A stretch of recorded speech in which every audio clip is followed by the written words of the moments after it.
Touch the leg. In today's episode of In Conversation with Tibettv, we have Mr. Tsering Wangyal Shawa, who has been the Geographic Information System and Map Librarian at Princeton University Library. He was born in Tibet and has lived and taught geography and cartography to high schools in India, Nepal and Kenya, and to undergraduate students at the University of Juba, South Sudan. Currently, Wangyal is in Dharamshala and has opened the exhibition on 42 maps showcasing the historic boundaries of Tibet since the 17th century and its political relationships with the neighboring countries with the Tibet Museum. And he has led a 4-day workshop on Geographic Information System and cartographic technique to Tibetan community and organizations in Dharamshala. We are very pleased to have Wangyal here with us in our studio today. Welcome to our program. Thank you. Kindly tell us how and when did you start taking interest in cartography, and also can you explain what is map and cartography and why is it important? I started taking an interest in mapping way back in high school because I've seen a Tibet map published from, at that time, Tibetan government in exile with the different boundaries. And because of that, I was just wondering why the boundaries will change. And so I was really curious in trying to find out that. And because of this, I took an interest in geography, as well as I took a course in cartography and started taking interest of understanding the process involved in creating a map and also understanding the background behind the map that has already been created. So that's, I started taking interest in that. So that interest and passion has continued till now. And so I have been doing this sort of work for over 30 years. Oh, wonderful. And your exhibition at the Tibet Museum, where you have showcased the maps, 42 different maps of Tibet. And I saw there is 4 different sections of maps. So you have started the map with the 17th century, the first section. So can you tell us what is the significance of analyzing maps of Tibet, particularly from the 17th century? All right. So initially what happened was when they contacted me and wanted to do an exhibition here. And so somehow we have to make a decision and which one we should pick it up and to start exhibition from. And so I thought if we start the exhibition mapping from the 17th century onward, that seems to be more or less aligned with few things. One thing is around that time, the Gandhi Phoran government had started in Tibet. And also at the same time, many European countries are colonizing different countries. And also at the same time, there's a lot of interest in mapping the unknown countries. And beside this also, many of the maps at that time started drawing boundaries of the countries. And so because of that, I thought it'll be a good time to start exhibition from 17th century onwards so that we will have some idea of how the Tibet was defined at that time by different cartographers and the publishing companies. So that's the reason why we started from 17th century onward. Okay, and also on the first day you have the exhibition, and then right after that you started with the 4-day workshop on Geographical Information System. So what is Geographical Information System, and what are the key things that we need to keep in our mind while studying a map, or also like using a map on our broadcasting channels, such as like in our field? Yeah, the Geographic Information System is a system that allows you to what you call capture and display, analyze anything that to do with the location-based information. So any location-based information, you can actually analyze them using a tool called a Geographic Information System. So that's basically the Geographic Information Systems. There are different ways of defining that. But basically, it is the system or the software that allow you to analyze the location-based information. And location-based information will create a map, right? So that's another byproduct of the map itself. I think the reason why I'm offering a few days of workshop to Tibetan community here in Dharamshala is that we wanted to expose to them about the geographic data itself and how they need to understand about the data, geographic data, and about the maps. Because if you really don't understand them, then when you are exposed or when you are shown a map or certain things, you tend to believe it. It's a factual thing, but it's not. There is a lot of interpretation goes in. And so understanding that is very important for any staff member or policymaker. So I think because of that, they asked me to offer a workshop. So I'm glad that I got the chance to do this work with our Tibetan community here.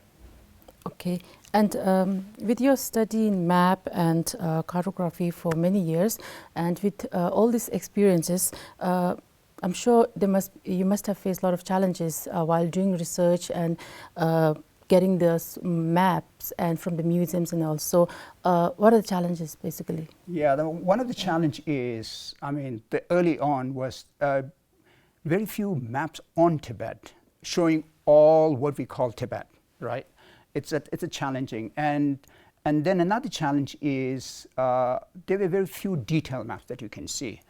So what I tried to do was, in order for myself to understand, is trying to go to different institutions and the libraries that have a large map collections. For example, the British Library, British Archive, Bibliothèque Nationale in France, and Library of Congress, and different universities. So I started collecting a map on Tibet.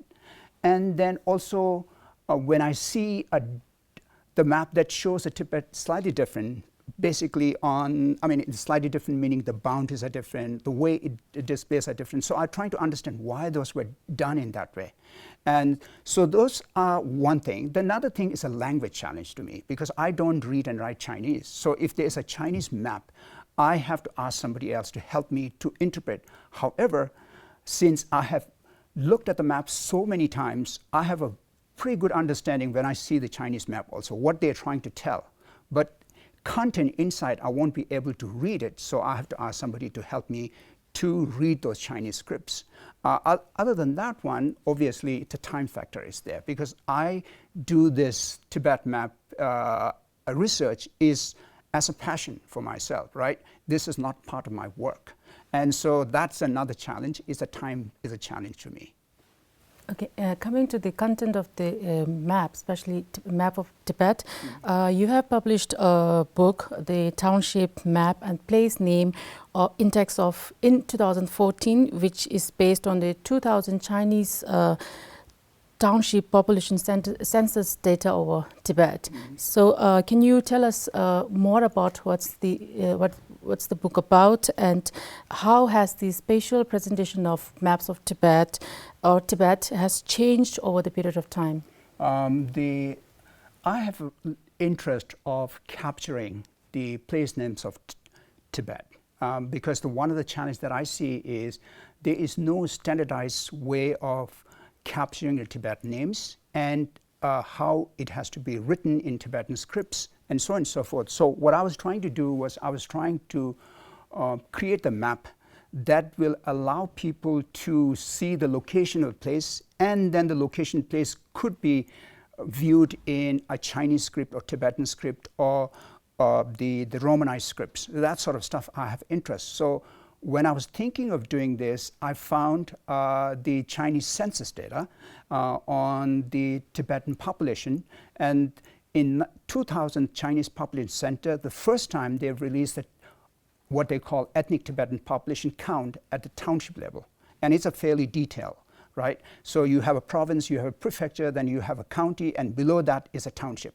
So I took that township as a base level, and from there I started looking at the different names, and started doing research on how it has to be written properly. And so started creating the map called a Tibet Township Map. So that's how it came through, right? So that's one thing. The another thing is how you define Tibet. That's another issue that we have to figure out. There is a way to define Tibet politically, or there's a way to define Tibet culturally. So in the publication, what I have tried to do and try to educate to a younger generation, or to the scholars who have very little understanding of the extent of Tibet, is to show them a different ways Tibet was defined. So the examples that you will see is what was Tibet really looks like in Tibetan times, right? During the Tsempo rule of Tibet, and that was based on the Chinese historical, the atlas itself. So I took it there. Then I shown a map of the Ganding Podang's rule at the time, because based on the British, the what you call secret mappings, that they have shown the boundary of Tibet in 1905. So I've used that one. Then I have used the map of the Tibet, how the Tibet was defined during a similar convention in 1913 and 14. And then the map on the one that was published by the, at that time, Tibetan Government in Exile Information Office. They have published one map in 1981. I show that one. And then I also tried to show all the Tibet autonomous regions, prefectures, and counties that are within the People's Republic of China. So I'm trying to show all of those things. The reason I was trying to do this is to educate people who may have a not clear understanding of the extent of Tibet itself. So that's the reason what I've done all of those things. Okay. What is your advice to community on understanding the geographical map policy, and what are the future trends in map study? One of the challenge I think I try to I see one of the challenges is this, that defining Tibet is a challenge also, because there's a different ways to define this one. So I think as exiled Tibetans, I feel that we should concentrate more on capturing and collecting, standardizing of place names, river names, mountain names in Tibetan language. And so that we can own our own place. And there are very few research document or the institution who does this sort of stuff. So I think what we need to do is we should try to build a database where we could capture all of those in original Tibetan script, and to retain it, and continuously we should do this sort of work, because what happens is many of the younger Tibetans who were born in exiles have a very limited relation with the actual land in Tibet, right? And slowly they will have a very little connections. And then the maps that you see these days, modern maps, and where if you're trying to search some place names in Tibet, their names sound more like Chinese rather than a Tibetan names. So it'll be really difficult later on to understand the extent of Tibetan cultural area if you really don't capture them and don't map them properly. So we really need to own them. And how do you own them is you as a community start building these sort of databases in place names in a Tibetan language, and then start trying to advertise them and trying to standardize them, and then distribute to different institutions who actually show different place names in Tibet, and tell them that this is the actual Tibet place name. So what you're using is not the real Tibetan name. And that way we might be able to make changes over time. Okay, Wangyal, these are my questions for today, and it was very informative and wonderful talking to you. And thank you so much for your time. Thanks for giving me a chance. Thanks for giving me a chance to talk about this thing. Thank you. Thank you. With this, we have come to the end of today's episode of InConversation. Thank you so much for watching Tibettv.